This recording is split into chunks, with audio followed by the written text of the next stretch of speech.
नमस्कार दोस्तों, स्वागत है आपका हमारे YouTube चैनल पर। दोस्तों, मेरा नाम अनीश कुमार पांडे है। आज जो मैं आपके लिए इंपॉर्टेंट वैकेंसी लेके आया हूँ, ये है ग्रामीण डाक सेवक से। जी हाँ दोस्तों, इसमें ग्रामीण डाक सेवक के द्वारा नया नोटिफिकेशन निकाला जा चुका है, जिसमें यह बताया जा रहा है कि 1000 से अधिक यहाँ पर वैकेंसी निकाली गई है, जिसके लिए आप फॉर्म भर सकते हैं। दोस्तों, अगर आपकी एज 21 से लेकर के 35 साल के बीच में है तो आप एलिजिबल हैं इस फॉर्म को भरने के लिए। वीडियो में आगे बढ़ने से पहले मैं आपको रिमाइंड कराना चाहता हूँ, ये मेरा ऑफिशियल यूट्यूब चैनल है जिसको आप सब्सक्राइब कर सकते हैं। अगर आप मेरे चैनल को सब्सक्राइब करते हैं तो सबसे पहले नोटिफिकेशन आप तक पहुंचेगी। यहाँ पर जो ग्रामीण डाक सेवक के द्वारा यहाँ पर भर्ती निकाली गई है, इसको ऑनलाइन मोड में इसका एप्लीकेशन फॉर्म भरा जा रहा है। इस समय यह ऑनगोइंग प्रोसीजर में चल रहा है। आप जाकर के ऑफिशियल वेबसाइट पर इस फॉर्म को भर सकते हैं। दोस्तों, यहाँ पर 1000 से अधिक वैकेंसी है। टोटल 1498 वैकेंसी है, जिसके लिए आयु सीमा 18 प्लस रखी गई है। यानी कि अगर आप 18 साल से ऊपर हैं और 35 साल तक के युवा इस फॉर्म को भर सकते हैं। इसका ऑफिशियल नोटिफिकेशन आउट हो चुका है। जैसा कि आप देख सकते हैं कि यहाँ पर टोटल 1498 पोस्ट है, जिसके लिए ऑल इंडिया कैटेगरी के कैंडिडेट से एप्लीकेशन मांगा गया है। इसमें सिलेक्शन प्रोसेस की अगर हम बात करें तो यहाँ पर जो एग्जामिनेशन होता है वो CBT के माध्यम से लिया जाता है। उसके बाद आपका इंटरव्यू होता है और आप फाइनली सेलेक्ट कर लिए जाते हैं। दोस्तों, अगर हम यहाँ पर सैलरी की बात करें तो 25,000 से लेकर के 60,000 तक सैलरी यहाँ पर आपको मिलती है, जिसके लिए आप अप्लाई करते हैं। इसके साथ साथ बहुत सारे गवर्नमेंट अलाउंसेस भी यहाँ पर आपको दिए जाते हैं। खास बात यह है कि इसमें किसी भी तरह का कोई एप्लीकेशन चार्ज नहीं लिया जा रहा है, यानी कि फ्री ऑफ कास्ट जाकर के आप यह फॉर्म भर सकते हैं। जिसमें इंपॉर्टेंट वैकेंसी की बात कर रहा हूँ, उसमें जो पोस्ट है वो है स्टेनोग्राफर, क्लर्क, MTS, इसके साथ साथ assistant, librarian, supervisor, computer operator, case worker और ड्राइवर जैसे पोस्ट है, जिसके लिए यहाँ पर वैकेंसी निकाली गई है।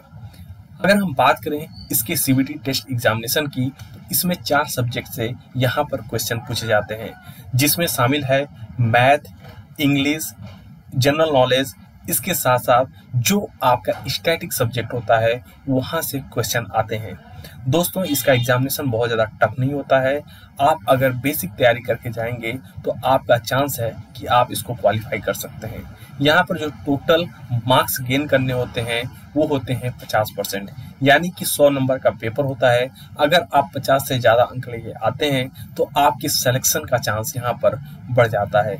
टोटल आपको अगर हम बात करें तो 100 नंबर के पेपर के लिए 120 मिनट का समय मिलता है, जिसके लिए आप एलिजिबल होते हैं। और अगर आप इस एग्ज़ाम को क्वालिफाई करते हैं तो आपको बेहतर सरकारी जॉब मिलती है। दोस्तों, जो यहाँ पर क्वालिफिकेशन रखा गया है वो है, अगर आप किसी भी एफिलिएटेड स्कूल या कॉलेज से ग्रेजुएट हैं या अगर आपने 12th पास कर रखा है तो आप इस एग्ज़ाम को दे सकते हैं। इसके अलावा अगर आपका 60% मार्क्स आपने लाया है अपने ग्रेजुएशन में या 12th लेवल पर, तो भी आप एलिजिबल हैं इस फॉर्म को भरने के लिए। इस तरह से आपको ये फॉर्म देखने को मिलेगा। इस तरह का इसका इंटरफेस होगा, जिसको आप ऑफिशियल वेबसाइट पर जाकर के चेक कर सकते हैं। ग्रामीण डाक सेवक के जैसे ही आप ऑफिशियल वेबसाइट पर क्लिक करेंगे, आपके सामने इस तरह का फॉर्म खुलेगा, जहां पर आपको इसको डाउनलोड करना है और अपने हाथ से इसको फिल करना है। उसके बाद इसी फॉर्म को आपको अपलोड करना है और सेंड कर देना है। यहाँ पर आपसे किसी तरह का कोई चार्ज नहीं लिया जाएगा।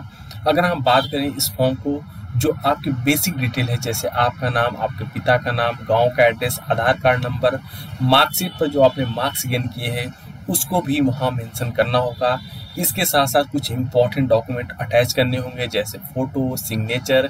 इसके अलावा अगर आप किसी अन्य कैटेगरी से बिलोंग करते हैं तो आपको कास्ट सर्टिफिकेट लगाना होगा। अगर आप EWS कैटेगरी से बिलोंग करते हैं तो आपको इनकम सर्टिफिकेट लगाना होगा। और इस तरह से आप इस फॉर्म को यहाँ पर भरेंगे। 3rd स्टेप में पेमेंट का ऑप्शन आता है। यहाँ पर किसी तरह का कोई पेमेंट नहीं लिया जाता है, इसलिए आप इस ऑप्शन को स्किप कर सकते हैं। उसके बाद आप फाइनल सबमिट के ऑप्शन पर क्लिक करेंगे। दोस्तों, जैसे ही आप फाइनल सबमिट के ऑप्शन पर क्लिक करेंगे, आपका फॉर्म पूरी तरह से भर जाएगा और आप इसको वापस से सबमिट कर सकते हैं और रिसेंड कर सकते हैं। यह दिल्ली के लिए यह फॉर्म आपका भरा जाना है, यानी कि जब आपका सिलेक्शन होगा तो आपकी जो जॉब लोकेशन है वो दिल्ली से तय की जाएगी कि आपको किस राज्य में यहाँ पर सेलेक्ट किया जा रहा है। दोस्तों अगर आपको हमारी वीडियो पसंद आ रही हो, हमारे चैनल को सब्सक्राइब करें और लाइक करें। धन्यवाद साथियों।